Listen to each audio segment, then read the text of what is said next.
Good afternoon. Namaskar. Sat Sri Akal. Welcome to a new episode of Travel World Online. Today's guest is someone whose journey in Indian hospitality is not just long but deeply layered.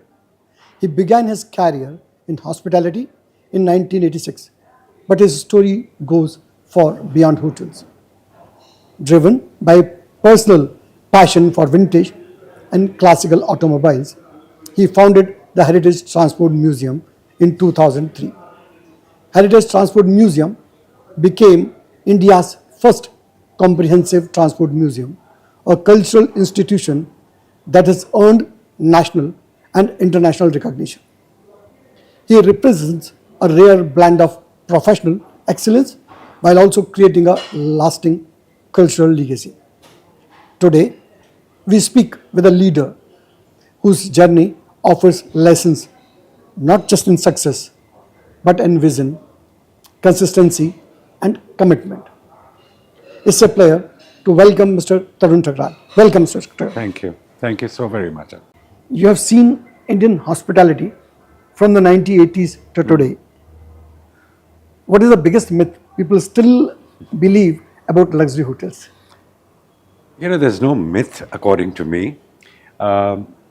As we were talking earlier, luxury to me is maybe a little different than what luxury to you would be. But in all, it encompasses that your guest is very comfortable and happy. Naturally, you have to provide a lot of things in the hotel to offer that luxurious feel, the quality of bed sheets. I would even go to the quality of the handles when the guest opens the door. You should get that feel. So everything combined is luxury.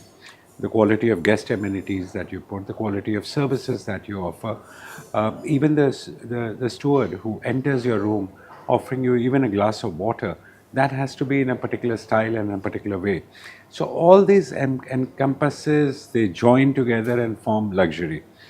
A luxury may be different in a city hotel. A luxury would be different in a resort hotel. Luxury could be different in a heritage hotel. So you have all these combinations. There's no set luxury that, and of course what we also have is based on the norms of our parent company, like the Meridian Worldwide, we have certain elements of luxury that need to be incorporated. Perfect. Lee Meridian, New Delhi is an icon. What is harder today, building a new luxury hotel or sustaining it?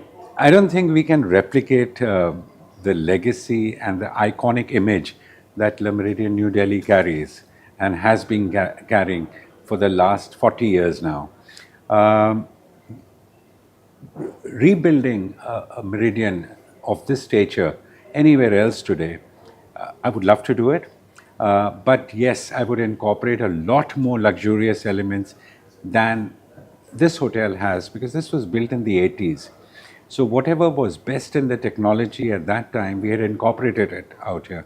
We had the first glass curtain wall in the city. We had capsule elevators for the first time in the city. We had some very interesting elements. And Meridian as a name, during that time in the 80s was typically French. Although today we are owned by an American company, but at that time it was owned by Air France, and then Le Meridian was, wherever they flew, they wanted to build Le Meridian hotels. Having said all this, it's very difficult to replicate one hotel vis-a-vis another. There are certain elements in this hotel which probably today, if we look at any other destination where we would like to recreate, we would like to incorporate local elements from that area to make it even more luxurious and iconic for that particular city. This was good for Delhi at that time and today. Very true. So post-pandemic, a lot of things have changed. Travelers' mindset. People are more demanding. So what matters more in hospitality design, technology, or leadership mindset? See, it's a combination of all. none of us had ever experienced the pandemic before. None of us were ever taught about in our schools and colleges or in our professional education, professional hospitality careers, that if a pandemic comes, what's going to happen? Uh, it was learning on the job because all of us first we were in a stage of shock. Then came, how do we handle a situation like this? How do we handle our staff?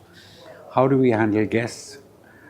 So initially, the government of India did a very smart move, and we were one of the hotels, was that any Indian who was coming back to the country had to stay mandatorily for 15 days in a hotel before going home. And here we had quarantined certain floors so that we could welcome those visitors here.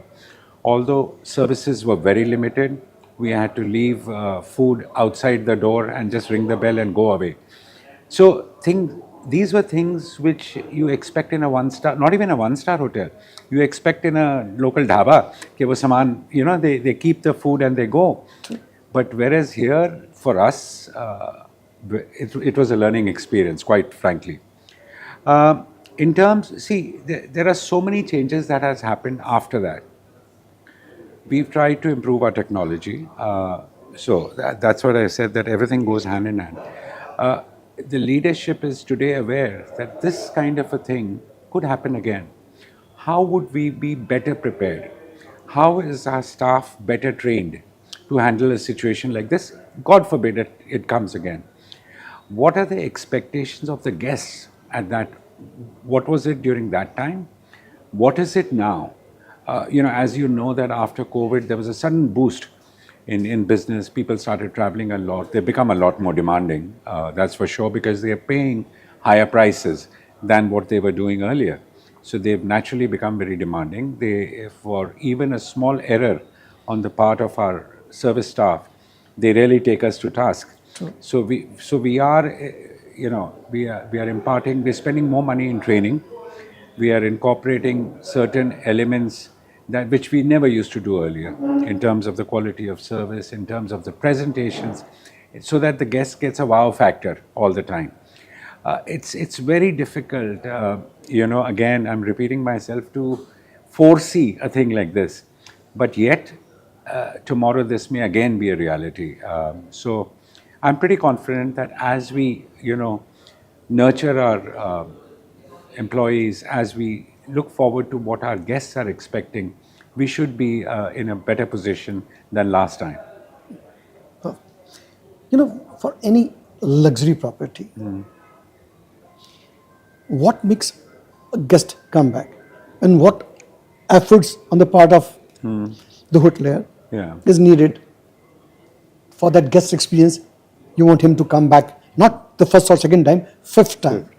See, it's more a matter of personalization, or personalizing, welcoming him by name. Everybody in the hotel, especially the front of the area, recognizing him. I mean, we have guests who are coming here for 30 years, 20 years, and repeatedly. They say that this is our home. So, taking a clue from that, you treat a guest as though he's come back to his house, or even if it's the first time that he's coming to his house. That makes the biggest, what you call it as, difference for repeat customers. And we were taught in hospitality schools that if one guest goes happy from your hotel, he will go and praise it to so many people. That holds true to even today. It'll probably always hold true, because whenever you're happy from within, you will go and mention it to your friends, colleagues, and all that. And that's how business keeps growing, without spending thousands of dollars on advertising. That experience goes a very long way. So it's just personalization. It's making sure that his smaller things are taken care of. If he likes a particular soft pillow, then you make sure that the pillows are already there in place for him. If he likes a different kind of a bed sheet, you make sure that that's already laid for him, so that he doesn't have to ask these things again and again. I'll give you an example. One of our very frequent guests, he'd come after a very long time. he asked for a mulligatawny soup, which is a very normal soup. We used to have it in our menus for a long time. But then the chef, and when we did our research on how many mulligatawny soups we actually sell, we were not selling that much. So we thought, let's introduce a new soup and get rid of mulligatawny, which is what we always try and do as a part of our menu management. But this guest came and he ordered through room service mulligatawny soup, not realizing, not going through the menu that it is there. It always used to be here. So the chef did whatever preparation he did and he sent it up. But he was not very happy. Because he was a known customer, he came back to us and told us that your mulligatawny did not taste as good as it used to earlier. So we had to tell him that, sir, it's out of the menu, but we will ensure that, whenever you're coming, we will ensure that the mulligatawny soup is made much in advance and kept it. Now, these things make a difference. He went back very happy. Very true. I 100% agree. Mouth policy plays an important role in everything. Yeah. So, please let us know, or our viewers know, your beginning, how you started your career in life. Okay, I went to the Institute of Hotel Management in Chennai. It was known as Madras in 1983. So, you hail from that part? No, I hail from Delhi, but that was the first time they had the joint entrance examination. For only 4 institutes were there. It was Delhi, Bombay, Madras, and Calcutta in 1983. So I got selected for Madras because I wanted hostel facilities also because I didn't know anybody, and that was my first visit to Madras. But it was a learning experience because as a city, it was also growing. They didn't like North Indians that much at that time, so we had to pick up a little bit of Tamil to converse with the bus drivers and converse with when you used to go local shopping and all that, so which we enjoyed ourselves. We were a group of about 40, 45 North Indian people from the north and other areas. So the college was divided up from 80 students. There were 40, 45 from this part of India and rest from South India. So it was a great learning experience those 3 years. Then I came and joined Meridian here in 1986. In 1990, I got a French government scholarship to go to France near Paris. Cornell University used to run a postgraduate MBA degree in international hospitality management. So I went there, I was there for 2 years. After finishing my MBA, I moved to America for a year, worked with the Meridian in Newport Beach, California. Then I had to come back for personal reasons. And since then, I've again been with the same company. And I became the general manager when I had just turned 30 in this hotel, and I still continue. I'm like a pillar, one of the old pillars of this organization. Why you chose hospitality? You want an honest answer? You want a... I want very, very honest. Okay, I initially wanted to become a doctor, to be very honest. But I gave all the joint entrance examinations and I couldn't, get through any of the medical colleges. The second option was hospitality or hotel management because my uncle was in the hospitality industry. And we used to always admire him. What a life he has, yes. So we thought that we'll also, all of us will, enjoy and have a nice life after. But it's a struggle initially. In the initial years, it's not easy. You have to stand on your feet 12 hours, 14 hours. You have to clean dishes for 8 hours. So it was a learning experience, but I guess we all go through that. You said you've been to Paris. You have done your education in Paris. What is the difference? What you learned there, which we are missing here in India? See, the college that I attended here was a basic technical college in terms of they teach you how to serve, they teach you how to cook, they teach you the basics of front office. Now at that time, just mind you, there was no computers. So we had to learn the Whitney system, rack system, and we learned all that. They taught us about basic housekeeping. How do you make a bed? What kind of...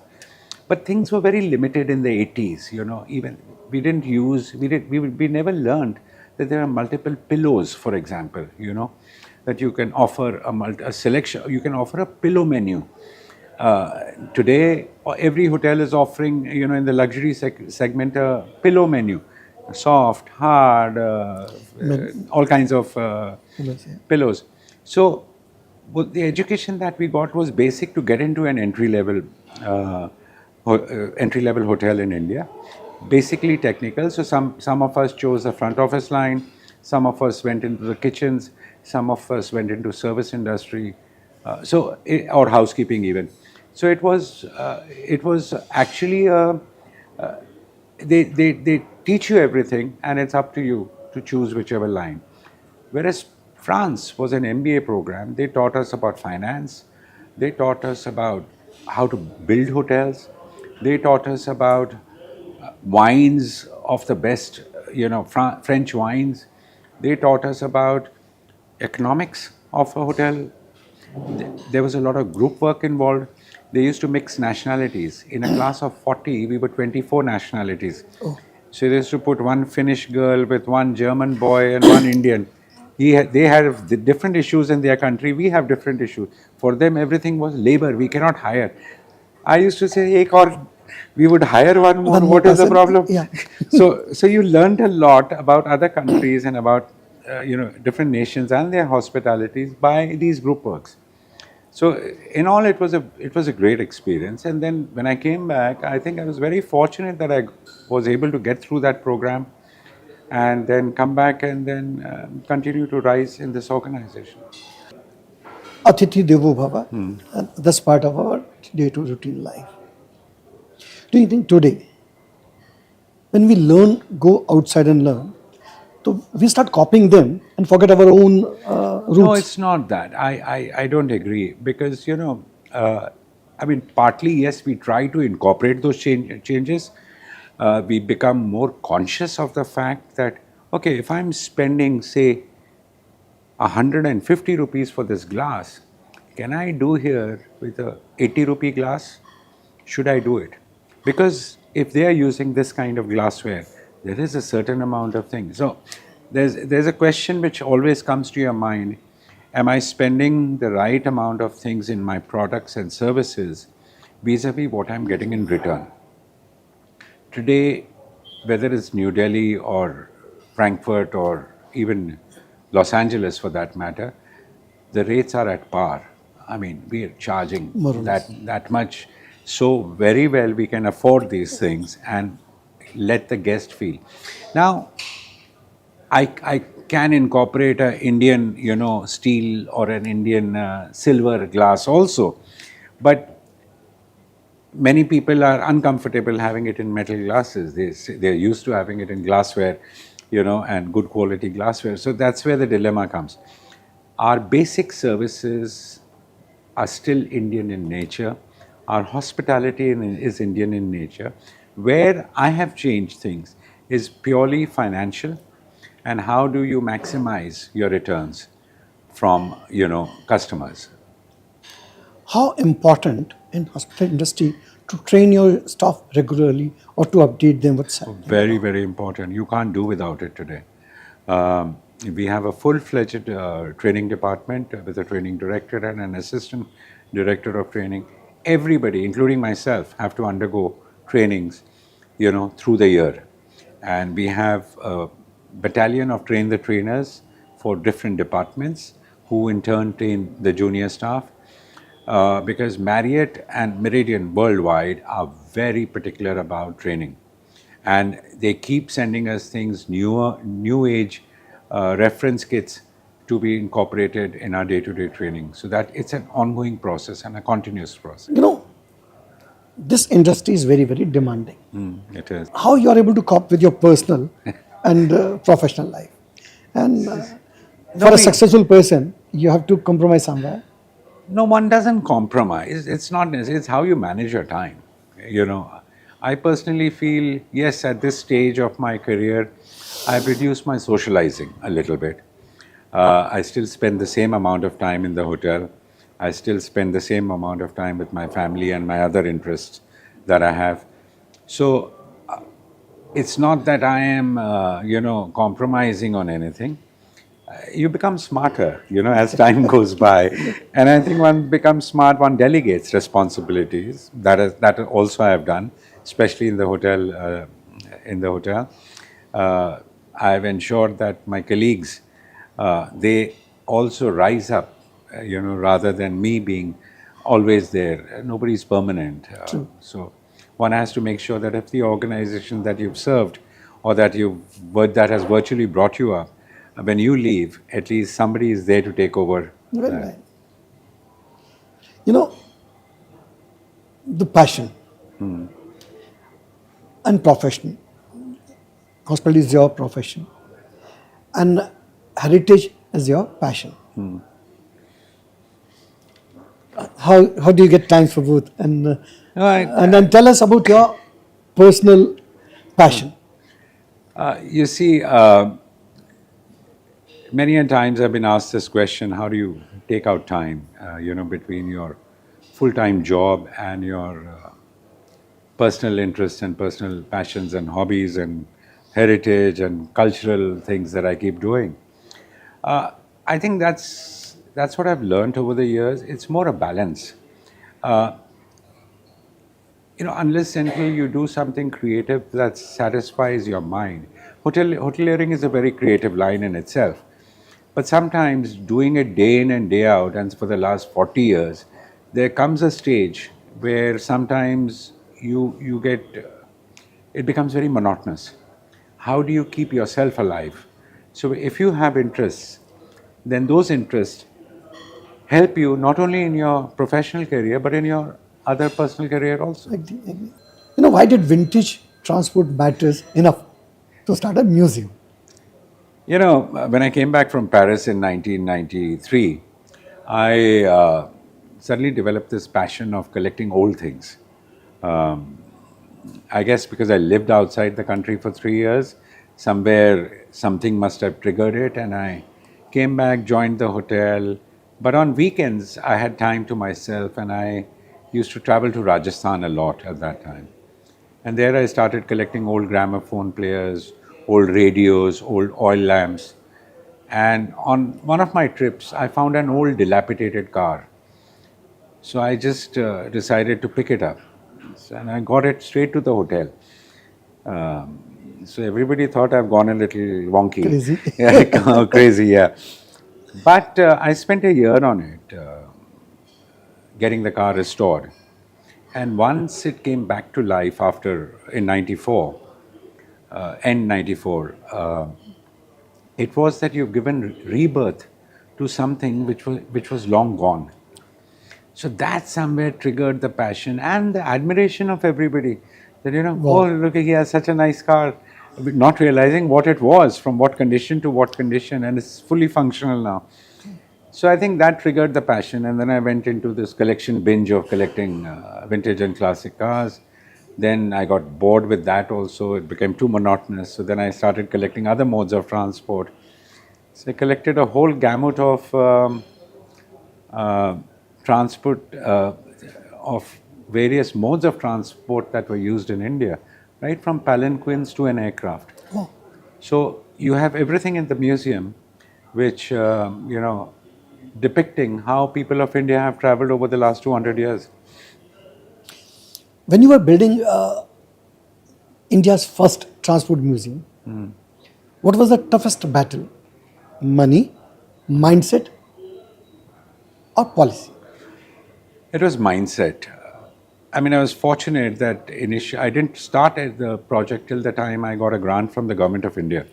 I got 6 crores at that time to partly do the construction of the building. I was fortunate enough to get 4 crores in donations. So, and then balance, the total project cost was about 13 crores. So the balance, I put my own money and got the museum going. It was a mindset. In India, unfortunately, over the years, museums have been the domain of the government. No individuals started building museums. People have started now. Yeah. But at that time, I was one of the first ones to have thought about building a museum. So And I looked back as to why is this happening? Why are people not going to museums? As Indians, we go to London and we'll go and see the British Museum. True. We go to New York, Washington, we'll see the Smithsonian. We'll go and see outside. But in India, we don't visit our own museums. So, because no changes were made in Indian museums on a regular basis, that fun of going to museums or that delight of going to museums had disappeared. And museums were just like, okay, it is there, it is there. So, that culture of Indians going to museums had died down. So, I needed to fight that. That was the biggest fight I had, that how do I bring people back into museums, or at least to my museum, so that it's like. So, we created a museum model which was like a visitor-centric attraction, that there is something new happening all the time. It's unlike any other museum in the country. It's full of nostalgia, yet it is fun. So that's what triggered, and that's what started drawing people back to our museum. And that's made a success out of it. Do you see museum today as tourist attraction or as a cultural responsibility? It's both. You look at worldwide museums, and first let me give you that example. Tourists from, they're there all the time. You can't get a ticket, you have to stand in a queue. I was recently in Abu Dhabi, the Louvre there. You have long lines there also. So it's not, that museums are not for tourists. They're for domestic tourists, they're for international tourists, and we do get both of them. From a cultural point of view, yes, they are as important as from a cultural point of view. Okay, I am highlighting the industrial evolution of transportation in my museum. There are Kiranada Museum of Arts is another museum. They are highlighting the contemporary arts. True. National Museum is there, which is highlighting our historical and our antiquities. So there are museums. You can have museums in every field. You can have museums. The camera museum, which has opened in Gurgaon, is highlighting the evolution of cameras. So people have interest in everything, and you should, as citizens, if you have an interest tomorrow, you would want people to learn about that. Printing, or there are so many things. Radios ke upar, people have built it. But India have got a lot to offer. I remember I have been to Oslo. So there was an old house museum. Yeah. When I went there, I was amazed. I said, we have got decent houses in every nook and corner. Yeah. In old. Yeah, absolutely. Now government has started a scheme called Har Ghar Museum. Yeah. So that's why they're trying to promote this, that at least, if you have something, you should preserve it, and you should then, try and create it. I mean, they may not be commercially successful or viable, but at least they are instilling that cultural legacy of ourselves. So that's a good initiative, I think. Because we all Indians, especially government, we all talk about heritage tourism. Right? Are we telling our stories enough? No, there's a long way to go. There's a long way to go. We are telling stories what makes commercial sense to us. We are not telling those untold stories which will make commercial sense in the long run, but initially you have to put effort and improve those. True. 100% agree with you. How can hotels, museums, and destinations work together? I think Because they are working in silos. yeah, we are all working independently. Unfortunately, hoteliers have a different body. They have different needs and interests. Tour operators work in a different. I think somewhere down the line, the tour operators are the ones who are connecting us. Like for example, at the Heritage Transport Museum, we have all the major tour operators bringing in tour groups. Now, whether they are coming in from Delhi or coming from Jaipur, they are staying in hotels. They are seeing all the heritage of the country, and then they are coming to museums also. So they are trying to incorporate. They never used to do it earlier, but now they've started to do it. It's going to be a long battle, and a long time till it works in sync completely. But as individuals, I think it's very difficult. It's a very large country, you know it, and it's very difficult. So unless until there is a government initiative on tying it out, but again, selling it and promoting it would be the job of the tour operators and everybody, or the Ministry of Tourism and Culture together. They should have a common ministry. They have separate ministry at the head also. So that's another problem. Very true. So what is personally, everyone have a trigger point, as you rightly said. We get kick. So you get from Indian hospitality or experiential museum, which gives you more. Both. No, it's both. But yes, after being for so long in the hospitality industry, I think the kick comes today from another aspect of collection that I'm doing. It's got nothing to do with the museum, it's got nothing to do with the hotel. It's got to do with another collection that I'm developing about old prints, old oleographs, old posters. When India was evolving, or from the 1890s, how these things were printed, how these things are getting. So I'm actually leaning on that today more in collecting those. I'm a mad collector, okay? So I don't get fed up of anything, but my mind always wants to do the next thing. What is interesting me? And that interest actually takes a person forward. Yeah. So I'm into multiple collections at the moment, old lithographs, old books, old print material, old how advertising used to be done in the 1920s, how Indian railways were being promoted, how aviation, when aviation came into being, how they were promoted through those large posters, through those large advertisements. So I'm a little crazy in that sense. If you need to advise the next generation of hoteliers, what one mistake you would like them to avoid? Um, See, I wouldn't call it a mistake.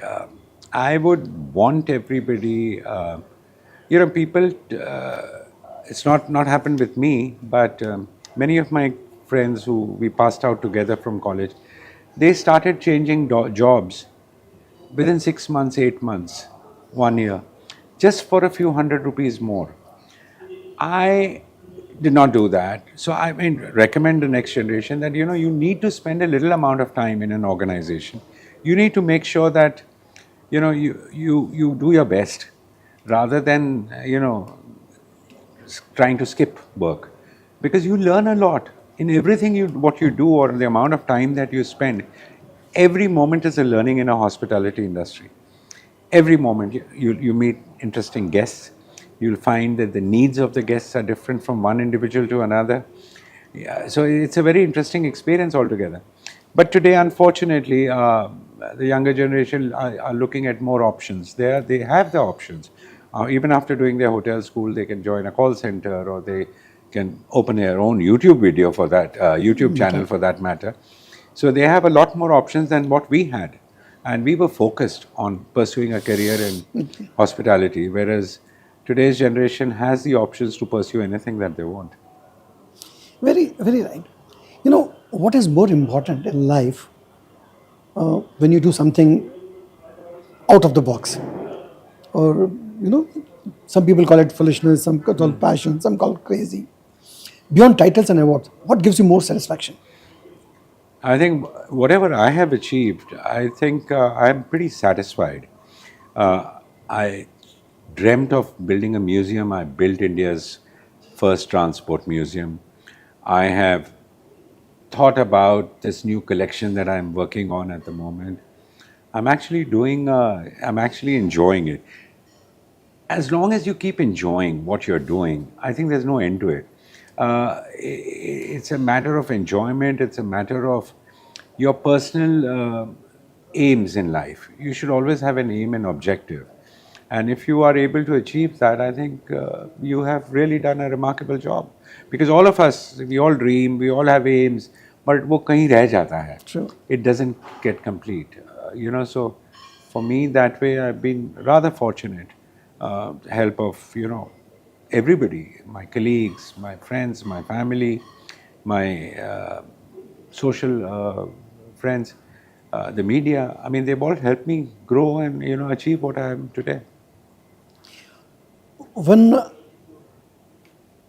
best thing which you think have got to give you the best in your life? One biggest achievement of your life, which you think, yes, No, it's the recognition I think it's just the recognition that I've got. The appreciation, recognition. I don't consider awards a big thing, but the museum received the National Tourism Award. That was a very great honor for us. But I think more and beyond that, it's always a personal satisfaction that, you've been able to achieve whatever you wanted to. But very personal thing always, Sometimes you are doing something which is not in league to your family. How was your family support? I mean, Your kids, your wife, and It was a tough time for them also because my attention was, it was there in the house, but also on these collections. So they did mention, my wife especially, she did mention that I don't know what you're going to achieve with all this. But when the museum was ready, she was actually proud of the fact that, such a huge thing has been created and artistically done. So that no joke will continue. that's a part of life. That's a part of life. So you have to live with it, but then at the same time move forward. But what's your new generations? They want to carry on with your legacy? They're still in college at the moment, so they're both studying in the US. And one of them is more keen on coming back to India and taking this forward. The younger one at this stage feels that America is the right place for him. So I don't know what eventually is going to happen is, but I do hope that one or even both of them may come back in the near future and take this forward. Great. Now, before we close, few quick, sirs. If you have to choose legacy or innovation, Innovation, heritage or high tech, heritage, Paris lesson or Indian instinct, Indian instinct, 5-star luxury or authentic experience. authentic experience.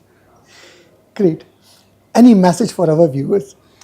I think Anilji, I've known him for some time now, and I apologize to him that he's been asked after me for the last 2.5 months that let's do this together, and I did promise him, but unfortunately because of my travels, this got delayed. But I'm very proud that he's a wonderful person, and I wish him all the luck, and I wish him his magazines and the newer magazine that he's going to be launching very soon, or has just recently launched.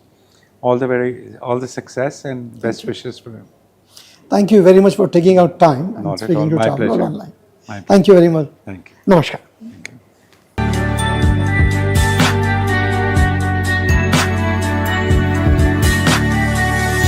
You are watching Travel World Online.